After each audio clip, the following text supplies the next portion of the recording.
Hi there. So I've been asked a lot recently why it is I display my work as I do, with kind of strong gradients and a lot of blur, and I thought I'd kind of give a quick explanation as to why that is. Part of it, you get a sense of what they're like in a proper context. You get to see them as they're meant to be displayed. The other reason is that, having spent a lot of time, and I'll open up the file here, designing a logo for a team like the West Sydney Pirates, you don't find the work in progresses on pages like this, the Twin Cities Blue who take your work and blatantly just put it on Facebook and use it as their own.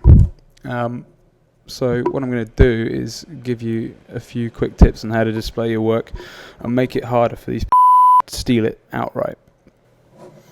Okay, so I'm going to take this cardinal logo that I created a few years ago, and I'm going to paste this into a dribble proportioned file. Now you can skew it and rotate it and warp the image to give it a sense of perspective, but I'm not going to do it in this case. I'm just going to blow it right up and maybe put it at a jaunty angle there. Nice. Now I'm going to colour the background, give it a slightly different colour so we can pick out the key line, and merge the layers. Now we're going to add a quick vignette. So this is going to kind of draw your eye to the centre of the image slightly. Let's see if I've got this right. I'm going to take a light grey and basically create a light grey edge. No, we're not. A light grey edge to our cardinal.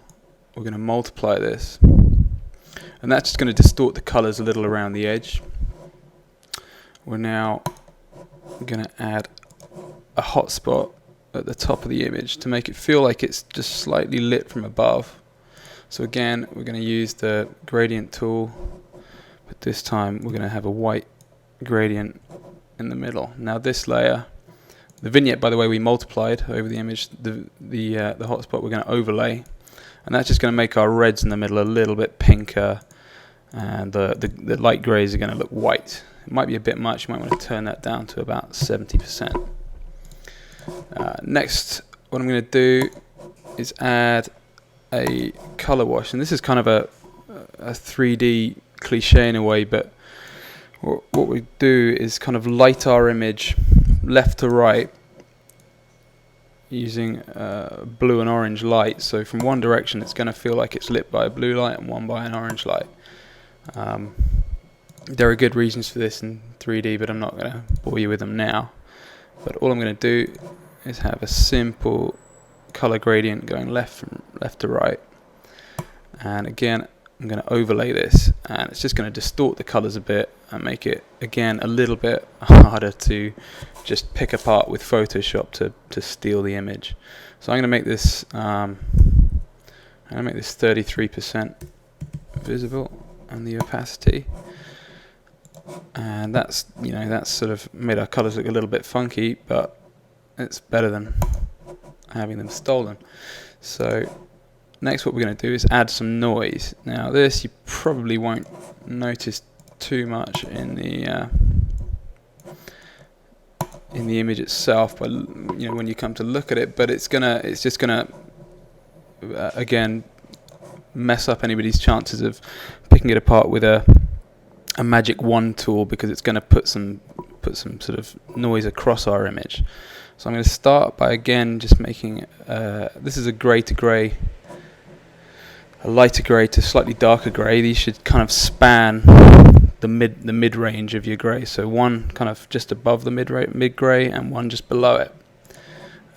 Now when we overlay this, it's going to lighten one side ever so slightly, darken the other. You don't have to do this. You can just use a straight grey, but I kind of like to again just add another layer of noise to the image. So now we're going to go noise, add noise, and again you can see here there's quite a lot of interference with the image at the moment. So we're going to turn that down And now we've got something that is quite difficult to kind of pull apart or trace, with regards to its colors, just because it's a little more difficult to pull apart. Now what we're going to do is add some blur to the image. So what you need to do here is, let me just delete that, that's the old one. So again, we're going to use the gradient tool, black to white. Now here what we want to create is a black to white gradient in the middle of the picture, but we're going to do this in the channels. So we're going to create an alpha channel here, and there we go, white in the middle, black either side. Now this relates to how much each part of the image is going to be blurred. The white part won't be blurred at all, the black part is going to be blurred the most, and with the gradation between the two. Now you want to do is deselect the alpha layer and select the RGB layer. You want to go filter, blur, lens blur, and here we can see our image. Now this often happens, you've got the part of the image that's visible and the part that you originally brought in. You can see the reason why we flatten it to the bottom, to the color layer, is that you don't get this kind of garbage black layer around the edge. So I'm going to cancel that. Oops. Select the whole thing, crop, and then just do the same thing again, and that will get rid of that outside layer now. So blur, lens blur, and now we can see our lens blur, and that's just like taking a short depth of field photo across the image, and it makes these lines impossible to kind of pick apart and recolor in Photoshop. So now there we go, there's our cardinal